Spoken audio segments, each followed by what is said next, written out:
Welcome to Among the Workers, a Marxist media presentation brought to you by the Indiana CPUSA, where we have a people's conversation on current events and Marxist theory. So I don't know that just when you're talking to people, they don't know what happened at Peekskill.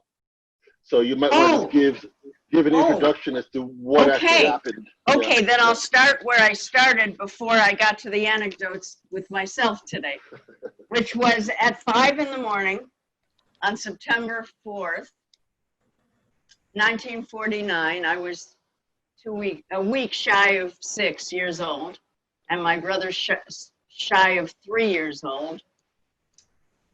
We woke up very early because my dad had to go to the train first. And my dad, Jack Emmer, left 5 a.m. that morning with a baseball bat to the park near Peekskill, New York, where a week before, Paul Robeson had very nearly been lynched. Now, do folks know Paul Robeson? When I say Paul Robeson, should I talk more about him, or you've more read about him? I would say the importance of Paul Robeson is not really, we have not discussed that yet. So Okay.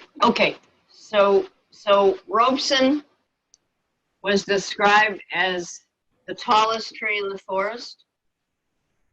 His stature was both physical and political. He was a football star at Rutgers University in Jersey and never recognized until recently. I shouldn't say never, but not recognized until recently in their Hall of Fame due to segregation and racism.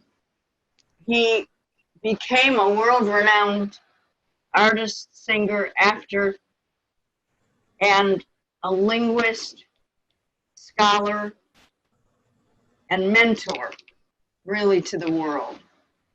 His father was born into enslavement, and he was raised with an ethical philosophy in the church, which emphasized justice. Paul Robeson took that a step further. He visited the Soviet Union and found a country in which there was a very different paradigm than in the United States. There was a paradigm of socialism economically. There was a paradigm of anti-racism.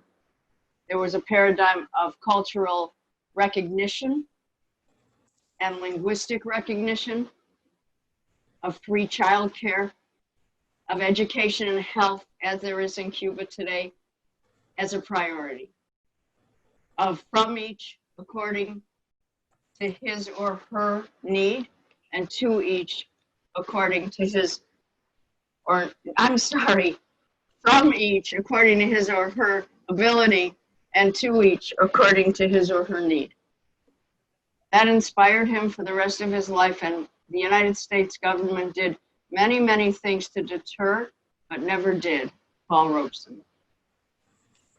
He was singing and scheduled to sing end of August 2000. I'm sorry, I'm in a different century. End of August 1949. And a mob of thugs surrounded him. I didn't know how he was saved until a little anecdote later in this, but he was saved by the folks who had come to hear him from being lynched in Peekskill, New York in August of '49. To celebrate that and to stand up against the show of force, racism, anti-Semitism, and the attack on the working class that represented, there was a concert scheduled for the next week, September 4th, 1949. The morning I referred to, in which my dad took a baseball bat to the park, was the response to the week before. And the baseball bat was the only legal weapon my dad could carry, because he was going to be in the honor guard around Paul Robeson the day of that concert in September 49. My mother took my brother and I on the bus, and we went up to the park. I remember a sea of people that I didn't see again until the March on Washington with Dr. King. It was a sea of people standing up, many, many, many folks from unions, many families. And what we didn't know was that people who were from the, I would say, veterans of foreign wars, but there were organizations that were white, right-wing organizations that were allied with the Klan, and they were mobilizing around the park during the concert, unbeknownst to us, but beknownst to the police. And the police blocked every exit from the park but one, allowing those thugs to amass large rocks and boulders to be ready for our exit. We enjoyed the afternoon in spite of the helicopters above and the noise. And I realize now why, when I was doing defense work, meaning advocacy defense, I'm not a lawyer, at the Republican convention in Philly, when helicopters came above, I was really very disturbed by the noise. And I realize now that that was kind of primal, that I remembered those helicopters from September 4th, 1949, trying to drown out, but not succeeding in drowning out Robeson's voice, which was magnificent. We got into our buses and we began to leave the park. And as a little one, I remember my mother putting my brother and me at the base of her feet, because as we were leaving, the men started outside, the thugs started throwing the boulders and the rocks toward the buses, and our bus driver was hit in the side of the head and was bleeding, but he succeeded in getting us safely out of the park. A few months later, now to the recollections, my mother was calling the Greyhound bus in Philadelphia to arrange a little trip to our cousins in Philly. And Howie said, my brother said to Mom, "Ma, I'm not going on a bus." And Ma said, "Why?" And he said, "The bad boys throw stones." When we went to Cleveland to visit Michael and my grandparents earlier the next year, we got on a quiet train at night. It was one of those midnight trains. Everyone was dozing and the curtains were drawn. And we got quietly onto the train. All of a sudden, my brother piped up with a chant, which probably awakened most of the car. And he said, "How do you spell Peekskill? K-K-K," in his 3-year-old voice. My mother, of course, quickly shushed him. But it was an evidence of the way, the effect of the attempt at intimidation and the standing up to it. In 2014, as I started to mention, the attorney for the Attica brothers, Liz Fink, called me and said, "Tobe, there's a concert there's an evening dedicated to Paul Robeson in Peekskill by Pete Seeger." And I called the club and was told that it was a $50 admission. So I said, "Well, I really can't afford $50, but I was there." And I got a call from an organizer a few hours later saying, "Pay what you can, but we want folks who were there to be here tonight. So my friend Susan and I, my mom had gone on the bus with her best friend from the CP, Alice Gordon, with her daughter Susan, my age. And I called Susan, who lived in Jersey, and said, guess what? Pete's going to talk about Peekskill. And they joined us. We got there, and in the intermission, I told Pete the story about how do you spell Peekskill, KKK. He gave me a hug. A backstory is that when Pete Seeger was blacklisted during McCarthy, along with the Weavers, Eugene and my uncle and my mom Ruth sponsored concerts for him, to Pete Seeger, to be able to make a living in Cleveland, Ohio. And he remembered both of them that night. He could no longer sing, but he could talk. So Robeson stands tall to this day as an inspiration, especially given the killing of George Floyd, the moment we're living in standing up and drawing a line in the sand around racism, but also soon around evictions, because a lot of the strength of the Communist Party that the group that was at Peekskill came out of was the absolute physical prevention of evictions during the Depression. And that didn't really end until the 40s. So I just wanted to bring to bear the proud heritage of that moment. I'm glad to, after all the discussion, to take any questions or follow up. And I'm proud to be here. Thank you so much. Thank you very much, Toby. It's a pleasure. Walt, I was wondering if you wanted to take some time and share your memories or your thoughts about Robeson and his importance. Well, my direct experience was at the concert that got canceled. I had an aunt that lived in Westchester County in a summer community, although they lived year round, and was originally founded by some progressive dentists.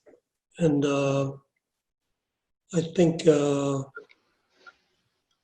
don't know, Michael will know him, I don't know anybody else, Larry Moskowitz's father, you know, lived in the same colony, and I think he had taken some chairs, seating chairs, to the original concert. I don't think it was a week before. I think it was like 2 weeks before, the one that was broken up. And I remember the conversations when he came back after the thing had been broken up, you know, telling what had gone on. You know, they broke into the knocked over chairs, and concert didn't take place.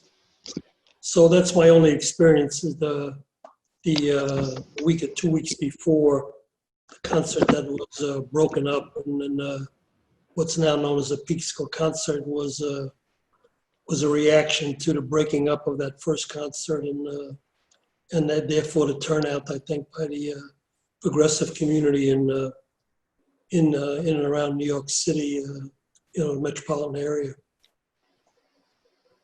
Robeson, you know, you could spend a year talking about Robeson. So I don't know what you know. That's all I want to say. Okay, thank you. So Eric, I thought of another short story. Is that okay? Yeah, sure. Go ahead. Or should, I mean, I don't want to, I don't know what your time frame. I wanted to mention that my mom also used to talk about, and she didn't include this in their summary, but after the second concert, there was a concert at Madison Square Garden, and to reflect the mass support for Paul Robeson and for the movement, Madison Square Garden was filled. And Howard Fast, who was still then part of the movement, stood on the stage and said, "I was there too." And that was the cue for Paul Robeson to come in from the back of the hall, down the aisle with the people, singing. My mother said that it was an experience she never forgot the whole rest of her life. Just wanted to mention that. Thank you. Thank So you.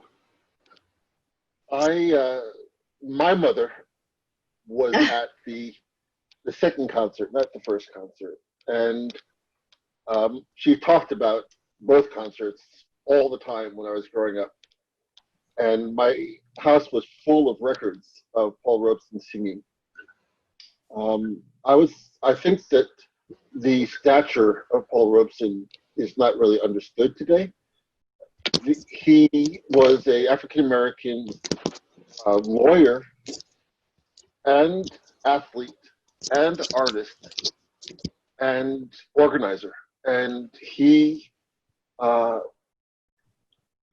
left the United States and lived in Europe for the period leading up to the mid-1930s, where he moved back because of racism in the United States. So he was able to have a very successful career worldwide, and lived in England for the early years of his raising of family and so forth, and was involved in the communist activities.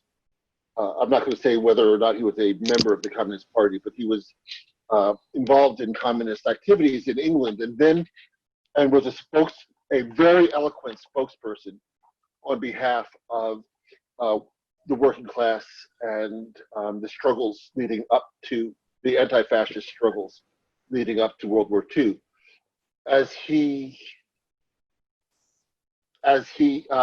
Cheryl is joining us. So hi, Cheryl. We're being recorded here, and we have two guests. We have Toby and Walt with us, and we're talking about the Robeson period. So the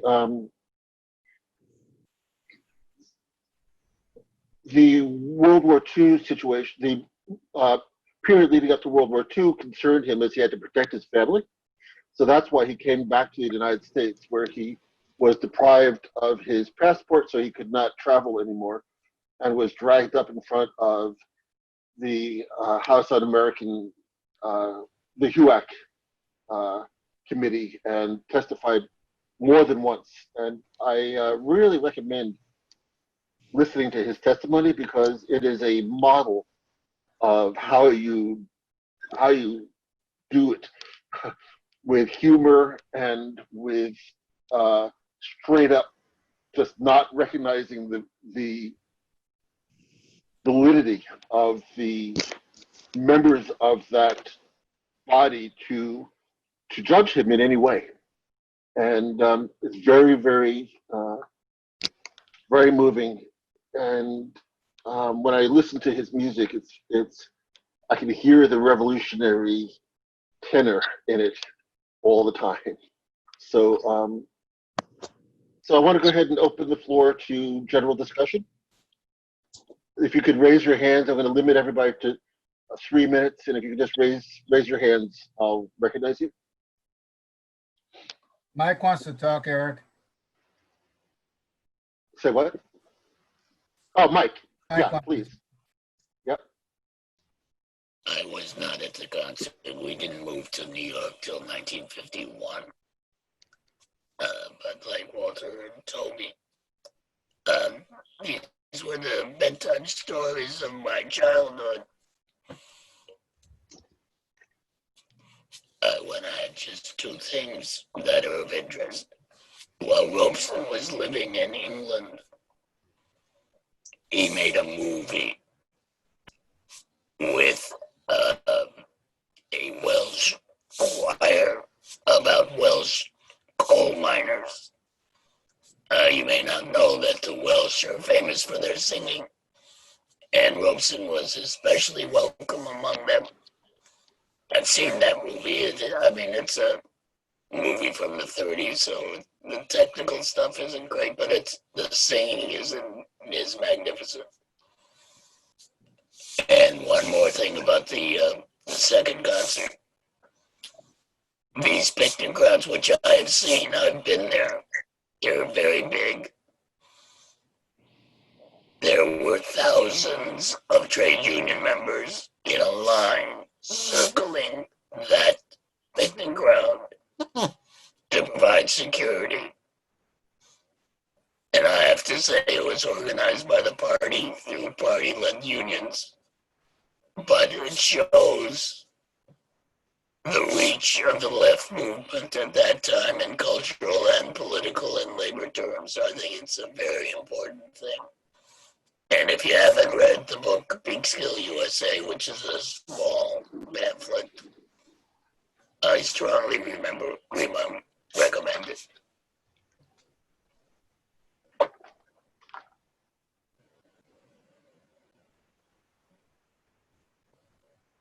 Thank you.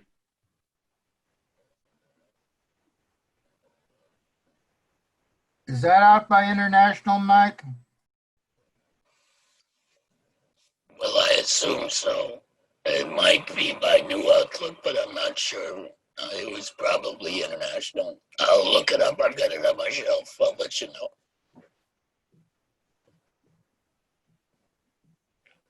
know.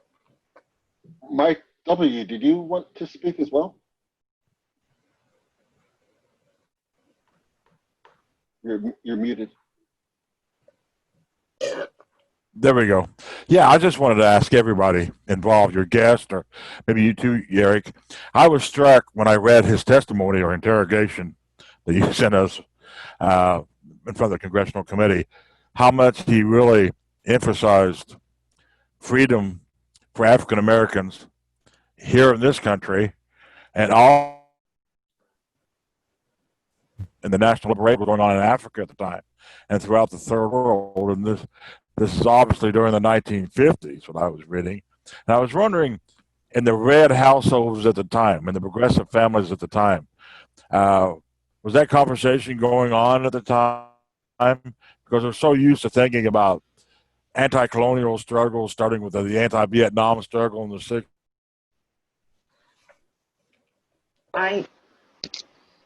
I can speak That the to Communist that. Party was very much involved. Yeah, and I'll just end there and ask you if that was a topic of conversation for you guys. Thank you. Yeah. Walt, did you want to add to that? Oh, you go ahead. You go ahead. Okay, we'll get together. Thank you. I remember as a young teenager reading a book about Algeria, the assassination of Patrice Lumumba. Let me start with Algeria. I remember picking a book up off of my parents' bookshelf, which was probably International Publishers, about Algeria, and actually being moved to want to take action as a young teenager after reading about the torture of Algerian prisoners in France, being made to drink their own urine as part of the imprisonment and torture. And that was very much at the center of CP philosophy, the anti-colonialism, the other issue that was talked about around our dinner table, and Mike, I'm sure yours too, was the assassination of Patrice Lumumba and the tremendous international outcry and understanding that the white colonial nations would go to any lengths to prevent liberation and freedom-loving new governments for self-determination. So yes, it was very much at the center, the question of Pan-African liberation. And by the way, because in my own life, in the recent 20 years has been more in that, around the issue of Puerto Rican independence. The in the 50s, the imprisonment of Albizu Campos, the president of the Nationalist Party. All of those questions were very much at the center of the international solidarity of the Communist Party. Walt, did you have anything you want to add to that? Well, I think just in terms of Robeson, some of the events that Toby just talked about are later on. Robeson was active when it wasn't such a popular phenomenon. In fact, the struggle for anti-colonialism, you know, he's considered the father of it, or one of the fathers, along with the boys. And they had this, I forget the name of it, Alphys Huntington. They had an organization when it wasn't, although they had met. You've got to realize that I think Ghana became independent in 1955. I think India in 48 or 49, and Ghana really opened the floodgates. So in the late 40s and the early 50s, it was really a small band of people, you know, Robeson, the boys, some others that you know, kept the flame alive in what was increasingly hostile, you know, atmosphere in terms of the growing Cold War. You know, you might say that the Peekskill concert that year, I think the CIO expelled the communist-led unions, the 12 unions, and in '53, you know, the Rosenbergs were executed. So that was a very, very, very dark period. That was the really toughest of the tough period after '54, the Army-McCarthy hearings. You know, the thing began to break up, you know, the Supreme Court decision in Brown versus the Board of Education. So he was laboring, you know, and really goes to his hero status. He was laboring without much support. And you had a guy who, you know, was the Michael Jackson of his era, LeBron James of his era, you know, and was completely shut down, or the attempt was to completely shut down precisely because of his popularity of his following. And they largely, you know, succeeded. You know, once he was abroad, when he couldn't get to go abroad where he would have been able to live, you know, earn a living. I think for 6 years or 7 years, he was denied a passport.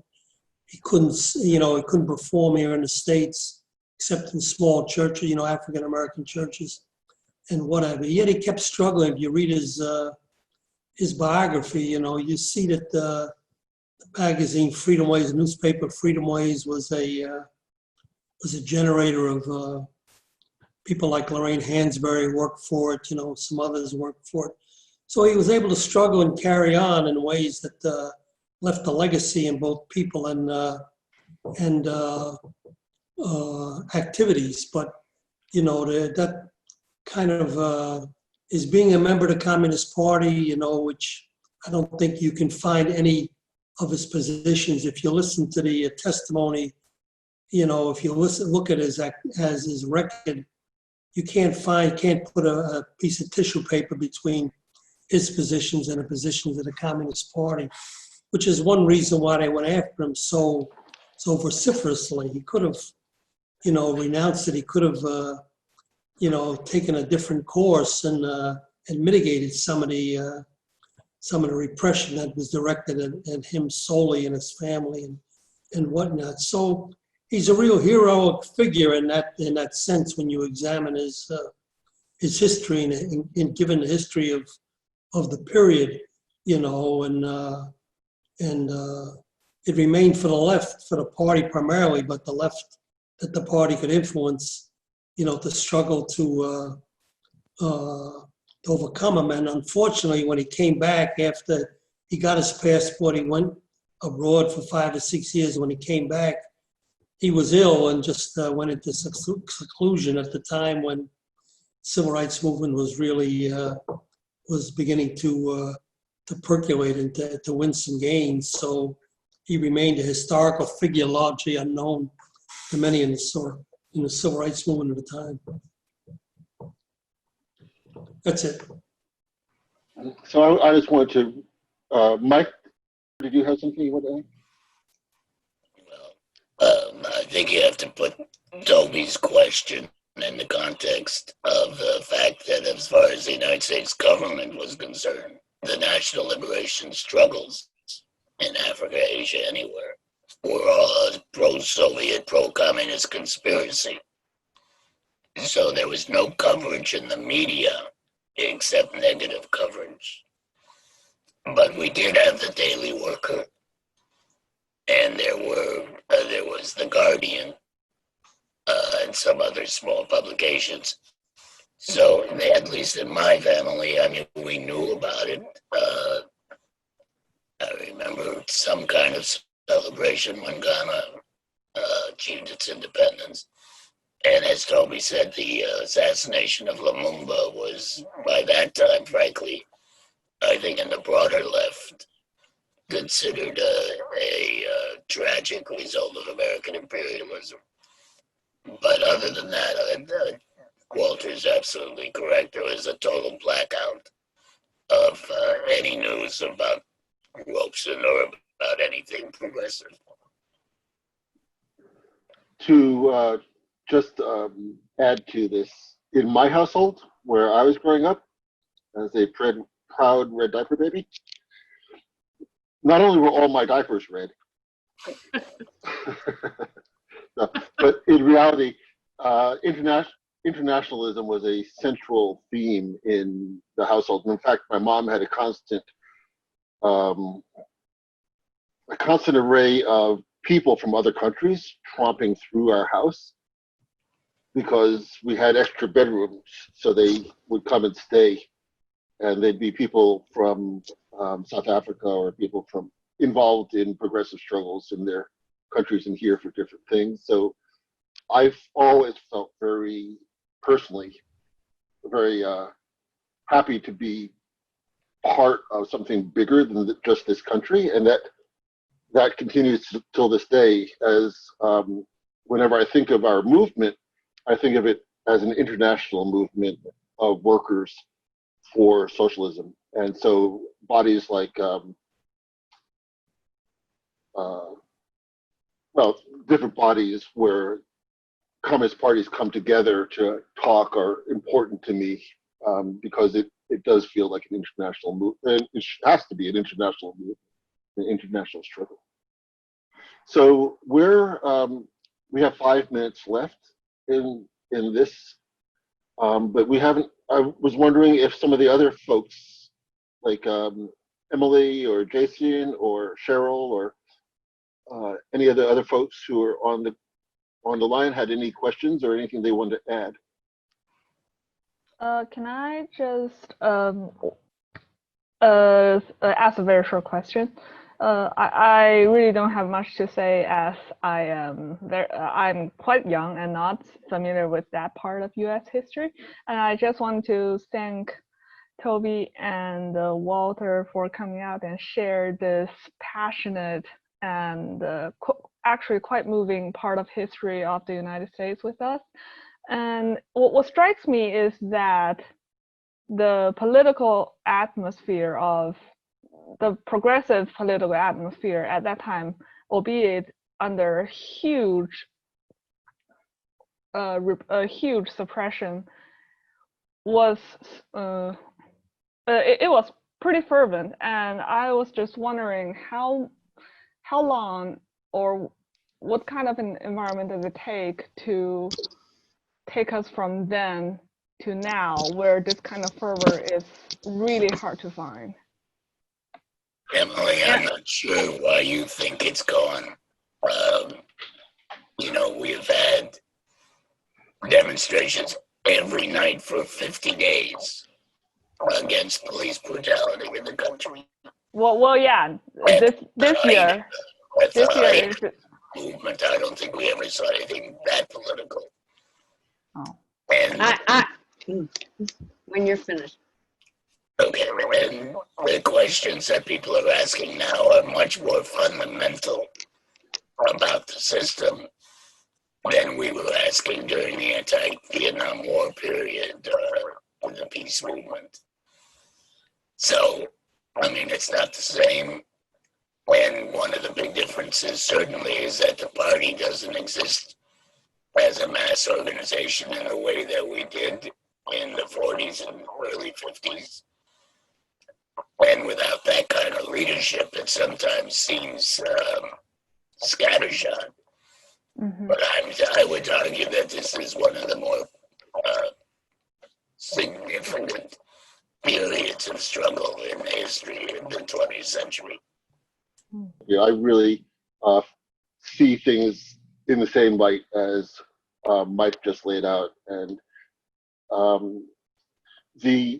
I would say that one has to look at the counterattack that happened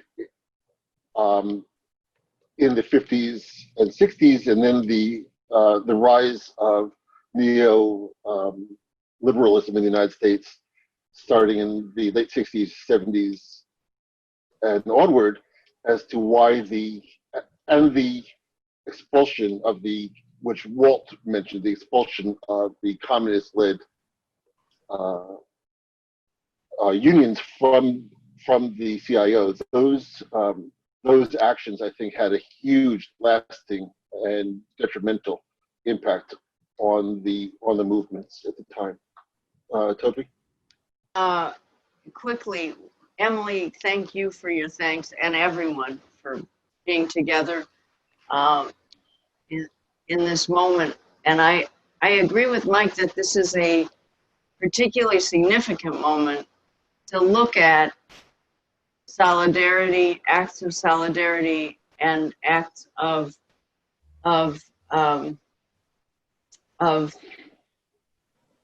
toward justice. But I want to mention that when my mother was called before the House Un-American Activities Committee, as was Mike's dad, but I think we were in danger of losing our home. And I found out later that people in Cleveland had done rent parties so that we didn't lose our home. And I think that I have a couple of insights about today, which are that it's true that the demonstrations are sustained. I think the challenge facing us is how to make sure that the issues that have now come to the fore are sustained, and that the solidarity for folks who are making sacrifices now are supported. And I think your question is very apt in terms of a conversation of how the club and how progressive forces can make sure that this is a broad and long reach, both in terms of standing up and in terms of standing up for each other. Thank you. Thank you. So Walt, do you have anything that you'd like to end with? I did get the question. I was going to ask, what was the question exactly? Emily's question? Emily, would you repeat it? Oh yeah. So I was asking. So how did the whole progressive outlook, especially with the scope of the CPUSA involvement, went from then to now, and kind of just what can we do about it in this very, special time where a lot of people are coming to this realization? Well, I have a little different take. I think in up until 55, 54, 55, the racism was largely defined by the left. People understood racism in terms of a leftist analysis of a Marxist analysis as, trying to extort super profits at the expense of disunity, on the backs of black workers. Everything was in that sense. It was more of a traditional Leninist notion about racism. In 1955, the mid-50s, the definition shifted, and it's, the definition today, the struggle today is not against the social system, which by itself manifests, inequality and racism, but it's more to deal with individual manifestations, police brutality, segregation, poor schools, poor housing, and so forth. In Robeson's time, in Du Bois' time, the struggle against racism was linked to overthrowing capitalism. There's no getting around with it. Racism was seen as a product of capitalism. If you wanted to get rid of racism, you had to get rid of capitalism. And there was scientific, you might say, understanding of why, capitalism bred racism and why the only way to get rid of racism was to overthrow capitalism. And that's why the repression was so great against those fighters in those days, was because the ruling class saw it as a threat to the system.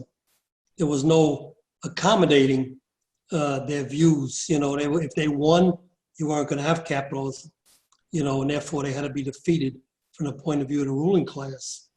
Nowadays, you can have advances, you can have victories, that don't tarnish, that don't touch the very essence of capitalism as a system.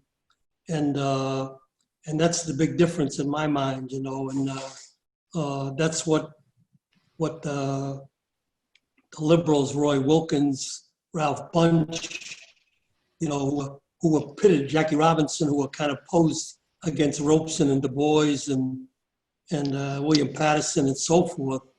That's